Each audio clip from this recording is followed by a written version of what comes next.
পথ দেখাইয়া দেব না যেই পথের মাধ্যমে তোমরা একে অপরকে কি করবে, ভালোবাসবে, মোহাব্বত করবে। সুবহানাল্লাহ। কে বলতেছেন?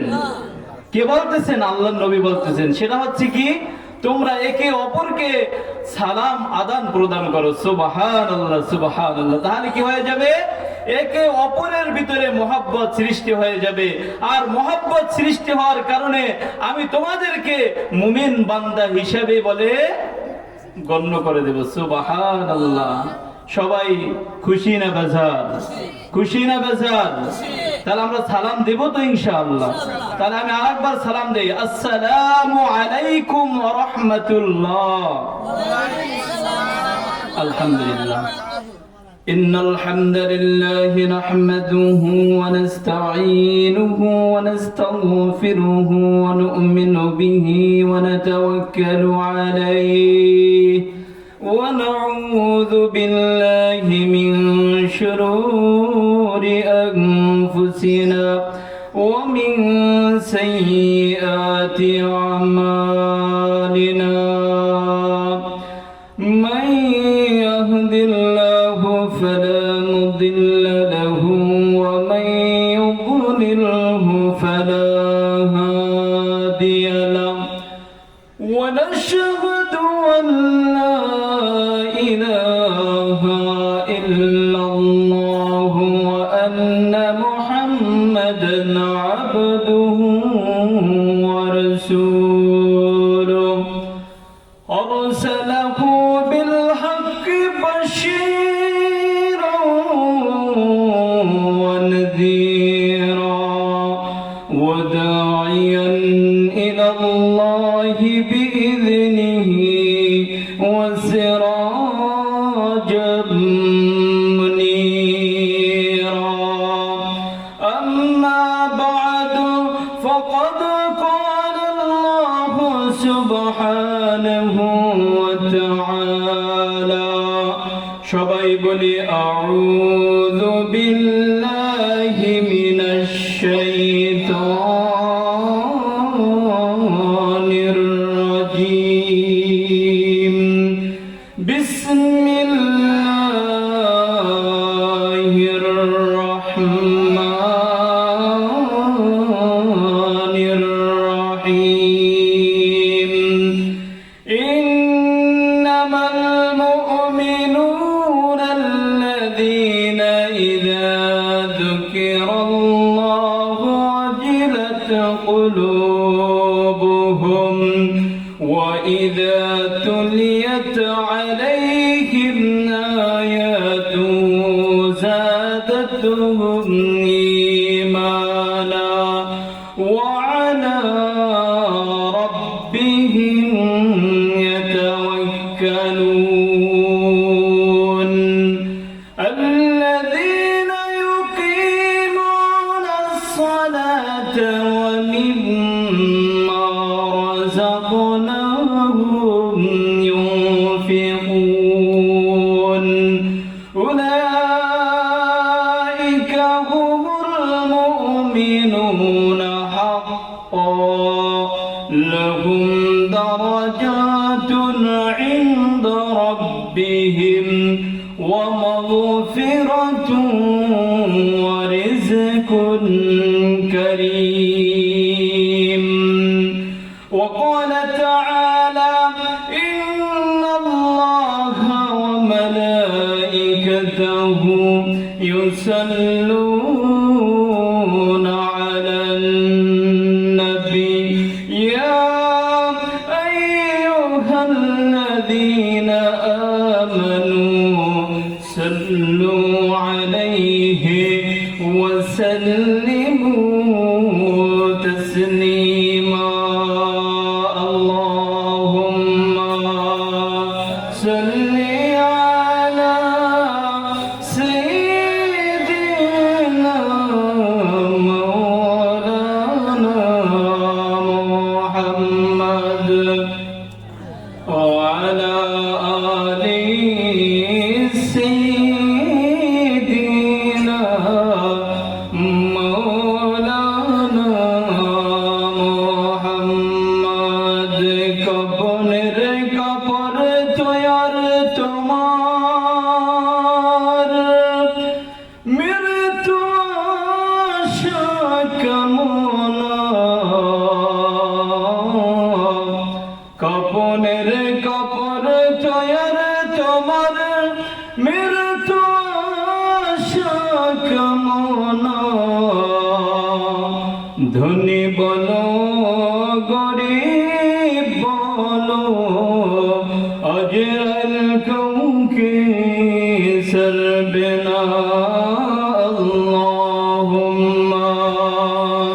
सल्ले अला सय्यिदिना मौलाना मुहम्मद व अला आलि सय्यिदिना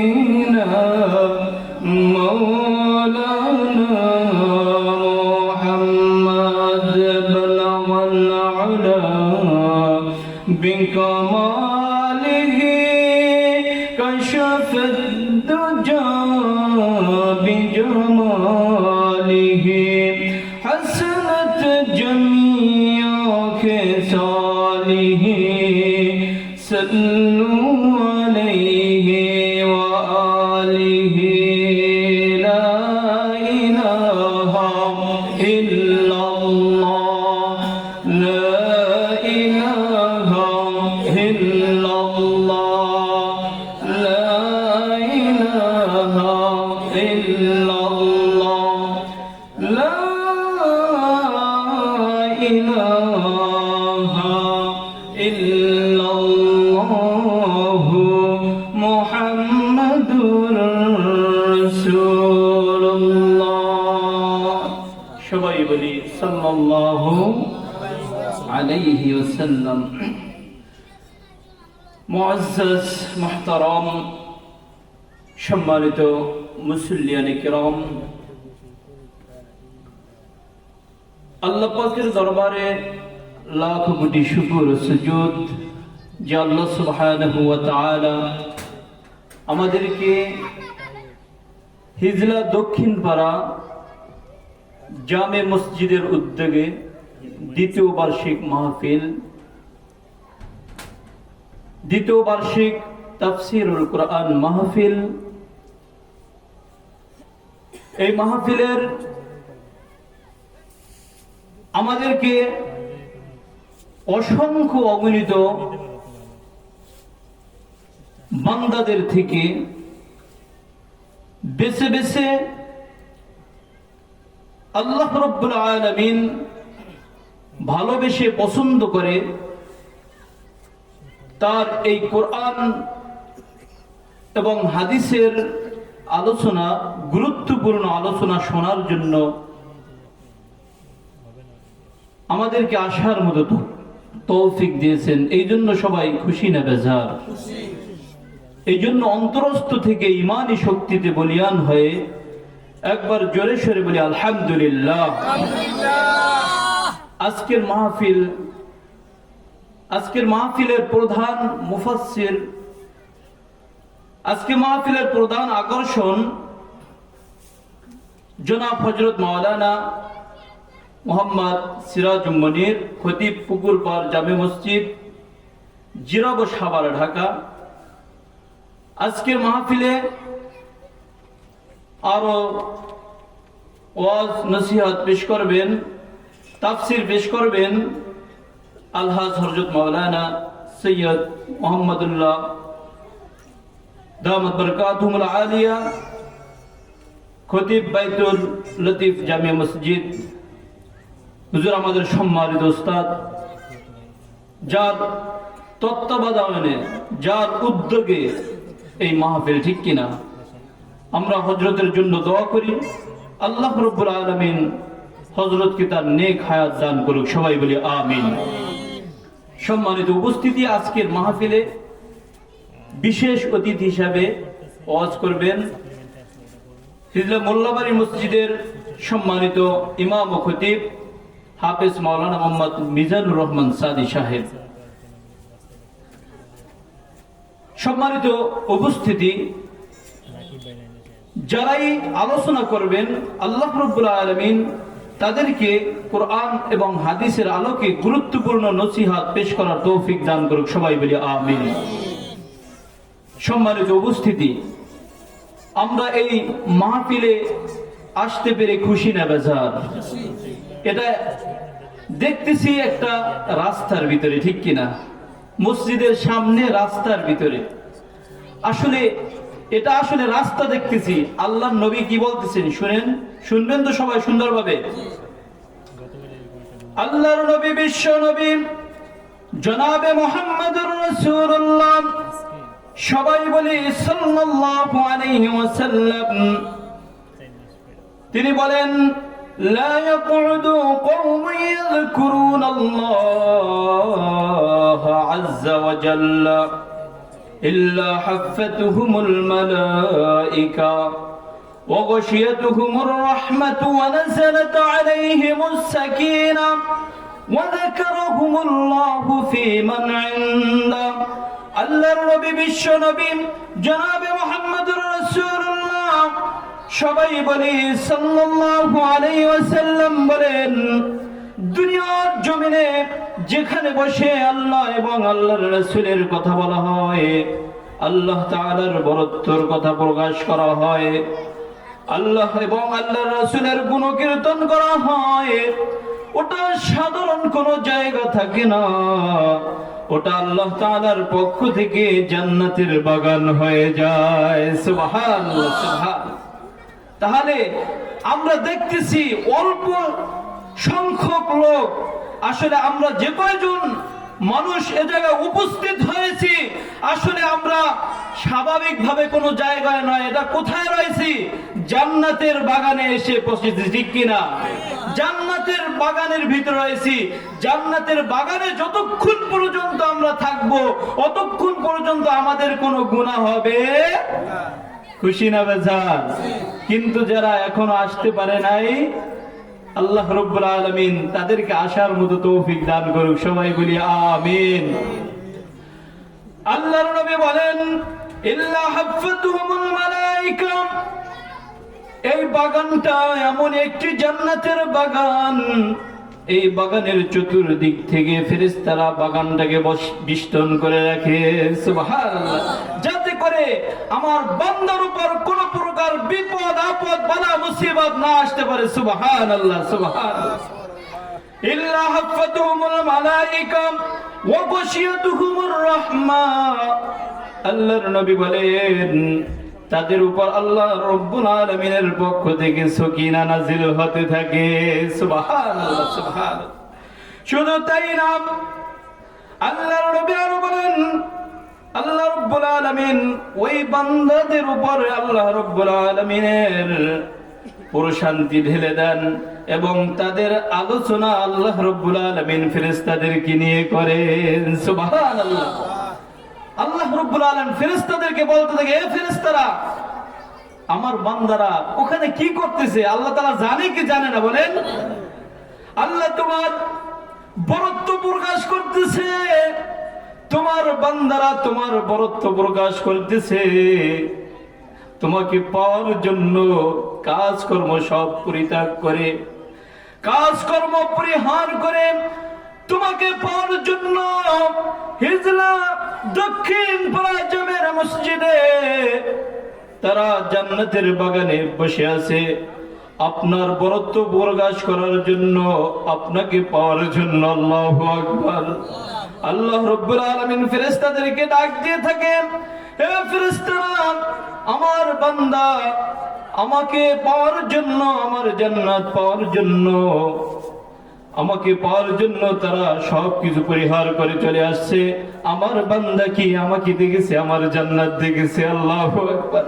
ফেরেশতাদেরকে দিয়ে গর্ব করে আক্ষেপ করে বলতে থাকে, আমার বান্দা কি আমাকে দেখছে, আমার জান্নাত দেখছে? তখন বলতেছে যে না, আল্লাহ আপনাকেও দেখে নাই, আপনার নবীকেও দেখে নাই, আপনার জান্নাত জাহান্নাম কিছুই দেখে নাই। আল্লাহু আকবার।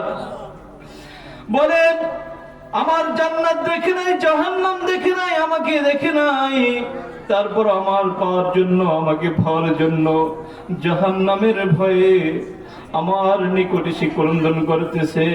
আমার জান্নাত যদি দেখতো, আমাকে যদি দেখতো, তাহলে আরো বেশি বেশি করে ইবাদত করতো, ঠিক কিনা? হে বান্দা, তোমরা সাক্ষ্য থাকো, আমি আমার বান্দাকে তার জীবনের সমস্ত গুনাহ খাতা মাফ করে দিলাম। সুবহানাল্লাহ। আসতে পেরে খুশি না বেজার? খুশি না বেজার? আরেকবার বলি আলহামদুলিল্লাহ, আল্লাহু আকবার। সম্মানিত মুসল্লিয়ানে কেরাম, আমার সব সময় খুব সংকীর্ণ, অল্প সময় দিয়ে আমাকে হুজুর একটু দোয়া নেওয়ার জন্য পাঠিয়েছেন। আসলে আপনারা তো আমাকে চেনেন, ঠিক কিনা? আমি তো প্রায় সময় আলোচনা করি, মসজিদের আলোচনা শোনেন, তারপর আপনাদের দোয়া, হুজুরের হুকুম, হুজুরে বলছে একটু আলোচনা করার জন্য। দু একটি কথা বলে আমি আমার সংক্ষিপ্ত আলোচনা শেষ করবো, শুনবেন তো ইনশাআল্লাহ? সম্মানিত মুসল্লিয়ানে কেরাম, আল্লাহ রাব্বুল আলামিনের পবিত্র কালামে পাক থেকে একটি আয়াতে কারিমা তেলাওয়াত করছি। এই সূরাটি সূরাতুল আনফাল থেকে একটি আয়াতে কারিমা তেলাওয়াত করছি। আল্লাহ রাব্বুল আলামিন এই আয়াতের ভিতরে বলতেছেন মুমিনদের কিছু বৈশিষ্ট্য। আসলে সম্মানিত মুসল্লিয়ানে কেরাম, আমরা যতই মুমিন বলে দাবি করি, মুসলমান বলে দাবি করি, আমরা যদি আল্লাহ রাব্বুল আলামিনের হুকুম অনুযায়ী যদি মুমিন না হই, আল্লাহ রাব্বুল আলামিনের যেই মাপকাঠি দিয়েছেন, যেই কথাগুলো মুমিনদের বৈশিষ্ট্যের ভিতরে বলেছেন, সেগুলো আপনার আমার ভিতরে যদি না থাকে, আমরা মুমিন হতে পারবো? আর আল্লাহ রাব্বুল আলামিন বলতেছেন যে মুমিন বান্দা ছাড়া জান্নাতে যেতে পারবে, ঈমানদার ছাড়া কেউ জান্নাতে যেতে পারবে? আপনি যতই মুমিন বলে দাবি করেন, ঈমানদার বলে দাবি করেন, যদি আপনার ভিতরে এই মুমিনের বৈশিষ্ট্য না থাকে, আমি আর আপনি মুমিন দাবি করলে কোনো কাজ হবে? জান্নাতে যাওয়া যাবে? কার কথা? কার কথা? সম্মানিত মুসল্লিয়ানে কেরাম, আল্লাহ রাব্বুল আলামিন পবিত্র কালামের ভিতরে বলতেছেন, বিভিন্ন জায়গায় মুমিনের বৈশিষ্ট্য বর্ণনা করেছেন কে? হাদিসের ভিতরে আল্লাহর নবী বিভিন্ন হাদিসে মুমিনের বৈশিষ্ট্য বর্ণনা করেছেন। কিন্তু আমি এই আয়াতের ভিতরে মুমিনের কিছু বৈশিষ্ট্য যতটুকু পারি আমি আপনাদের সম্মুখে আলোচনা করে আমি আর আলোচনা শেষ করব ইনশাআল্লাহ। সম্মানিত মুসল্লিয়ানে কেরাম, আল্লাহ রাব্বুল আলামিন এই আয়াতের ভিতরে বলতেছেন, ইন্নামাল মুমিনুনা আল্লাযীনা ইযা যুকিরাল্লাহ। মুমিন তো ওই ব্যক্তি যখন তার সম্মুখে আল্লাহ রাব্বুল আলামিনের বরত্ব প্রকাশ করা হয়, আল্লাহর নাম যখন তার সম্মুখে প্রকাশ করা হয়, আল্লাহর বরত্ব প্রকাশ করা হয়, ওই ব্যক্তির অন্তর আল্লাহর ভয়ে কেঁপে ওঠে। আল্লাহু আকবার।